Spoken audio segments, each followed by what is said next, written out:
Subscribe کیجئے پیام channel کو اور بیل آئیکن کو دبائیے لیٹسٹ اسلامک ویڈیوز سب سے پہلے دیکھنے کے لیے۔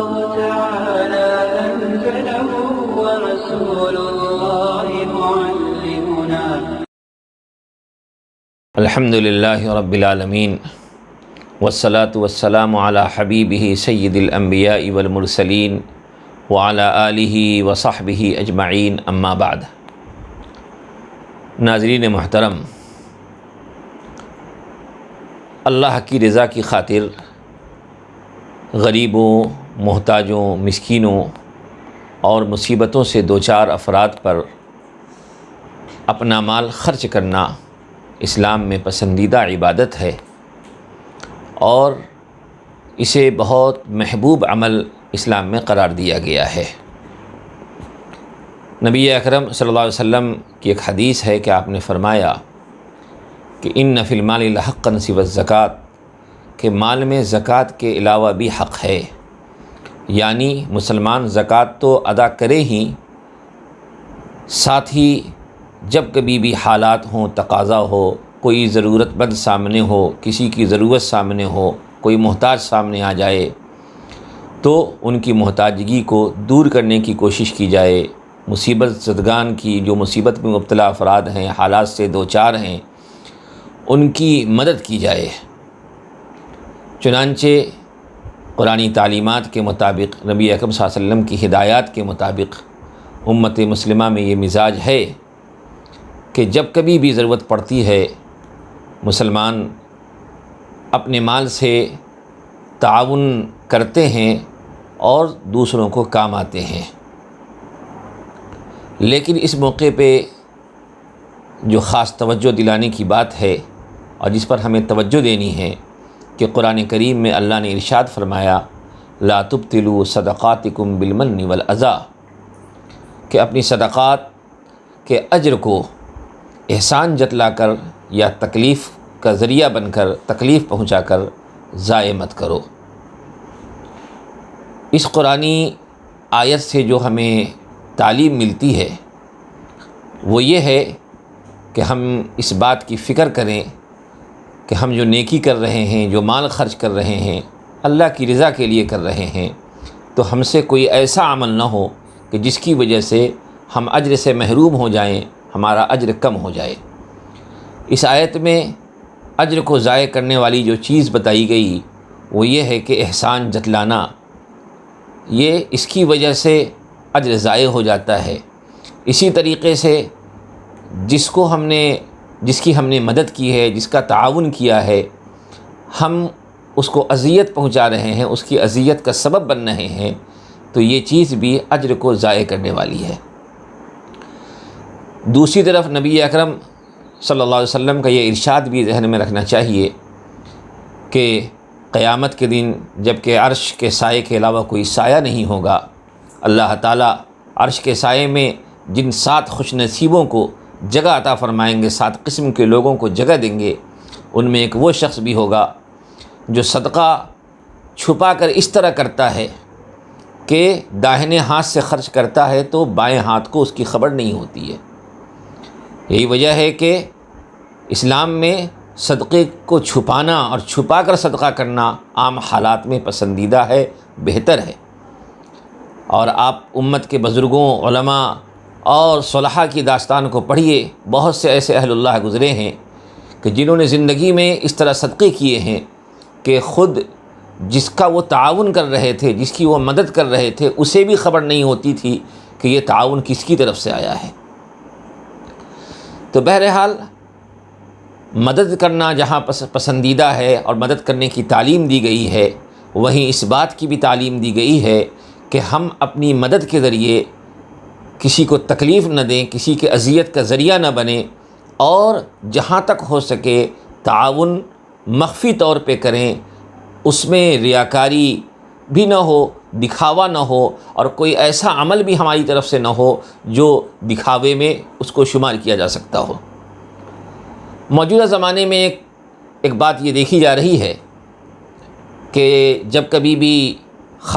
کسی خاص موقع پہ کسی تنظیم کی طرف سے یا بعض افراد کی طرف سے یا بعض مخیر حضرات کی طرف سے لوگوں کے درمیان ریلیف تقسیم کی جاتی ہے، تعاون کو تقسیم کیا جاتا ہے، لوگوں کی مدد کی جاتی ہے، تو اس موقع پہ بڑے پیمانے پہ تصویر کشی کی جاتی ہے، اسی طریقے سے ویڈیو بنائی جاتی ہے۔ ظاہر سی بات ہے کہ حالات اور پریشانی اور مصیبت افراد کو دیکھ کے نہیں آتی۔ مثال کے طور پر سیلاب کسی علاقے میں آ جائے تو وہاں اس کی زد میں جہاں بہت سے غریب آتے ہیں تو ان کے ساتھ ساتھ بہت سے اس علاقے کے شرفا عزت دار لوگ بھی اس کی زد میں آتے ہیں، اور وقتی طور پہ وہ بھی پریشان ہو جاتے ہیں، وہ بھی تعاون کے محتاج ہو جاتے ہیں۔ اور بہت سے ایسے لوگ وقتی حالات میں، وقتی طور پر بعض خاص حالات کی وجہ سے بہت سے ایسے لوگ بھی تعاون کے محتاج ہو جاتے ہیں جو کسی زمانے میں دوسروں کا تعاون کیا کرتے تھے، دوسروں کے لیے سہارا بنا کرتے تھے۔ ظاہر سی بات ہے کہ کہیں پر دست سوال دراز کرتے ہوئے تصویر میں آ جانا، کہیں پر مدد لیتے ہوئے تصویر میں آ جانا، ایسے لوگوں کے لیے بہت زیادہ تکلیف دہ بات ہوتی ہے۔ وہ کسی صورت یہ نہیں پسند کر سکتے کہ ان کی محتاجگی لوگوں کی نظروں کے سامنے آئے، لوگوں کی نظروں کے سامنے آئے، وہ کہیں پر ہاتھ پھیلاتے ہوئے دکھیں۔ ظاہر سی بات ہے کہ بہت سے موقع پہ تو ایسا بھی ہوتا ہے کہ جہاں پہ تصویر کشی ہوتی ہے تو ایسے بہت سے لوگ جو واقعی محتاج ہوتے ہیں، پریشان حال ہوتے ہیں، تعاون کے مستحق ہوتے ہیں، لیکن صرف اس لیے سامنے نہیں جاتے کہ ان کو تصویر میں آنا پسند نہیں ہوتا۔ ابھی چند دنوں پہلے ایک سیلاب کے موقع پہ لوگوں میں تعاون کو تقسیم کرنے والے موبائل سے ویڈیوگرافی کر رہے تھے تو بعض عزت دار افراد جنہوں نے کبھی ہاتھ نہیں پھیلایا تھا اس لیے آگے نہیں بڑھے اور انہوں نے بھوکے رہنے کو گوارا کیا کہ کہیں ایسا نہ ہو کہ ان کی یہ تصویر وائرل ہو جائے اور وہ محتاجگی کے ساتھ دنیا کے لوگوں کی نظروں میں پیش کیے جائیں۔ اس لیے بھائیو، یہ بھی ایک اذیت ہے، کسی کی عزت پہ آنچ آنا، کسی کی عزت و وقار کا مجروح ہونا، یہ بھی اذیت ہے۔ اس سے ہمیں بچنا چاہیے۔ بعض تنظیموں کو بعض خاص حالات میں پروف وغیرہ کے طور پر کہ انہوں نے یہ کام کیا، یہ تعاون پیش کیا، تصویر کی ضرورت پڑتی ہے تو اس کے لیے ضرورت کی حد تک اس عمل کو اختیار کر لیا جائے تو اس سے کوئی بڑا مسئلہ پیدا نہیں ہوگا۔ لیکن بڑے پیمانے پہ کہ ہر مستقل ویڈیوگرافی کرنا اور مستقل تمام لوگوں کی تصویریں اتارنا، یہ کہیں نہ کہیں یہ اذیت کا باعث ہے اور کسی کا تعاون کر کے ان کی عزت و وقار کو مجروح کرنے والی بات ہے۔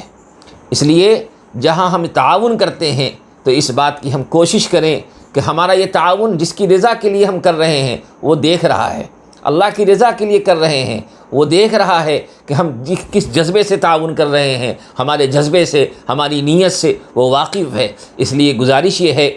کہ جہاں تک ہو سکے تعاون چھپا کر کے کریں، اس کے لیے اس موقع پہ ویڈیوگرافی سے یا تصویر کشی سے پرہیز کریں تاکہ ہمارا یہ تعاون مخلصانہ تعاون عند اللہ مکمل اجر کا باعث ہو اور اس کا اجر محفوظ رہے، اس کا اجر ضائع نہ ہو۔ اسی طریقے سے تعاون کرنے کے موقع پہ اس بات کا بھی ہمیں خیال رکھنا چاہیے کہ ہمارا تعاون صحیح لوگوں تک پہنچے، صحیح مستحقین تک پہنچے، ان لوگوں تک پہنچے جو واقعی اس کے مستحق ہیں۔ ظاہر سی بات ہے کہ ایسے موقعوں پہ یا بعض موقعوں پہ ایسا بھی ہوتا ہے کہ لوگ عمومی طور پہ تعاون تقسیم کرتے ہیں، کسی کے پاس بہت کچھ پہنچ جاتا اور کوئی خالی ہاتھ رہتا۔ بہرحال اللہ نے ہمیں مال دیا ہے تو ہماری ذمہ داری بنتی ہے کہ ہم شریعت کے مزاج کے مطابق اللہ کے بندوں تک اپنا مال پہنچائیں، اور حالات تو کسی کے ساتھ بھی آ سکتے ہیں۔ آج جو مدد کے لیے ہاتھ بڑھا رہے ہیں کل ان کے ساتھ بھی حالات آ سکتے ہیں، اس لیے دوسروں کی عزت و وقار کا خیال رکھتے ہوئے، ان کی شرافت کا، ان کے عوامی تعارف کا خیال رکھتے ہوئے تعاون پہنچائیں، اور خاص طور پہ اس بات کی کوشش کریں کہ ان لوگوں تک ہمارا تعاون ضرور پہنچے جو راستوں میں بھیڑ لگا کر کے لینا پسند نہیں کرتے، جو جہاں پہ سب لوگ پہنچ جاتے ہیں لینے کے لیے وہاں وہ نہیں پہنچ پاتے۔ تو ایسے معاشرے کے افراد کو تلاش کر کے ہم اپنا تعاون ان تک پہنچائیں تو انشاءاللہ ہمارے اجر میں یہ عمل اضافے کا باعث ہوگا۔ اللہ سے دعا ہے کہ اللہ تعالی ہمیں تمام آفات ارضی و سماوی سے ہم سب کی حفاظت کرے، اور جو لوگ کسی آفت سے دوچار ہیں اللہ ان کی مدد فرمائے، اللہ تعالی ہمارے حالات کو بہتر فرمائے۔ وآخر دعوانا الحمدللہ رب العالمین۔